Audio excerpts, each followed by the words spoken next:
Chief justice काजी फाइज ईसा ने इस्तफसार किया कि आर्टिकल 62(1)(f) में नाअहली की मुद्दत कहां है। डिक्टेटर्स की दानिश को अरकान असम्बली की दानिश पर फौकियत नहीं दे सकते। अरकान असम्बली को जितनी भी हकारत से देखें वो हमारे नुमाइंदे हैं। जस्टिस मंसूर अली शाह ने कहा, एक्ट ऑफ पार्लियामेंट से आईनी तरमीम को रेगुलेट नहीं किया जा सकता। डिक्लेरेशन की मुद्दत 5 साल तक रखना अलग बात है। केस की मजीद समाअत आज होगी। चीफ जस्टिस काजी फाइज ईसा की सरबराही में 7 रुकनी लार्जर बेंच ने नाअहली केस की समाअत की। दौरान समाअत वकील दरख्वास्त गुजार खुर्रम रजा ने अदालती दायरा इख्तियार पर सवाल उठाया। चीफ जस्टिस ने कहा, दरख्वास्त तक महदूद रहें। वकील दरख्वास्त गुजार ने अवामी नुमाइंदगी एक्ट का हवाला दिया। चीफ जस्टिस बोले, आप अपनी ही मारूजात की नफी करने वाली बात कर रहे हैं। आर्टिकल 62(1)(f) में नाअहली की मुद्दत कहाँ है? नाअहली की ताहयात मुद्दत सुप्रीम कोर्ट ने समीउल्लाह बलोच केस में दी। वकील खुर्रम रजा ने कहा, इस्लाम भी ईमानदार और दयानतदार होने का दर्स देता है। चीफ जस्टिस ने रिमार्क्स में कहा कि इस्लाम को केस में ना लाएं। नाअहली की शिकें एक डिक्टेटर ने शामिल की। आमरों ने सादिक और अमीन वाली शर्त अपने लिए क्यों नहीं डाली? जस्टिस मंसूर अली शाह ने कहा कि अदालती डिक्लेरेशन किसी न किसी कानूनी बुनियाद पर दिया जाता है। चीफ जस्टिस ने कहा, मुनाफिक काफिर से भी ज्यादा बुरा होता है। आइन में कई तरमीम गन पॉइंट पर हुई। यहाँ बैठे 5 जजेस की दानिश पार्लियामेंट में बैठे लोगों से ज्यादा कैसे हो सकती है? जब तक कोई झूठा साबित नहीं होता, हम क्यों फर्ज करें कि वो झूठा है? अमेंडमेंट भी तो गन पॉइंट्स पे हुए हैं। क्या बातें कर रहे हैं?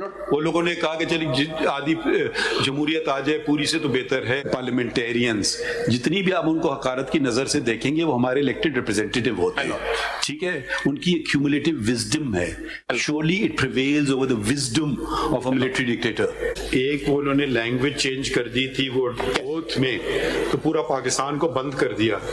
तो हो सकता है उन्होंने कहा इसको छोड़ ही दें। एज गालिब सेठ जी, वो हर एक बात पे कहना कि यूं होता तो क्या होता, वो वी डोंट नो कि क्या होता। We are stuck with the letter of the law, right, what as it is. अदालती मुआवन अजीज भंडारी ने बताया कि इलेक्शन ट्रिब्यूनल तस्लीम शुदा हकाइक की बुनियाद पर नाअहली का डिक्लेरेशन दे सकता है। चीफ जस्टिस ने इस्तफसार किया कि कोई अदालत किसी के सच्चे और रास्तगो होने का डिक्लेरेशन कैसे दे सकती है? झूठ बोलने वाला ताहयात नाअहल और बगावत करने वाला 5 साल नाअहल कैसे हो सकता है? झूठ बोलने के लिए लाइफ टाइम हो गया, पाकिस्तान के खिलाफ अब बगावत करनी है उसके लिए 5 साल हो गया। कोई लॉजिक भी तो होता है ना कोई चीज। या अंधाधुन लकीर की वो क्या कहते हैं, मक्खी पे मक्खी मारे जाए और कहें जी आपका मूड है, अगर आप समझते हैं फैसल वावडा साहब ने रिपेंटेंट हैं तो ठीक है छोड़ दीजिए, अगर आपके मूड में नहीं है तो मत छोड़िए, उसको लाइफ टाइम बैन कर दें। जस्टिस मुसर्रत हलाली ने कहा कि क्या खुद जज इस म्यार पर पूरा उतरता है जो किसी और को अमीन करार दे? कोई ऐसी क्वालिफिकेशन उस जज के लिए भी है जो दूसरों को सादिक और अमीन डिक्लेयर करेगा? क्या वो खुद उसके ऊपर पूरा उतरेगा? Do I have the option of saying कि I don't want to answer? Be very careful. Do I have that option, your ladyship? I would prefer to abstain. Chief justice ने रिमार्क्स दिए कि शुक्र है ये अहलियत का म्यार जजेस के लिए नहीं है। अगर जजेस के लिए ऐसा म्यार होता तो कोई भी जज ना बन सकता।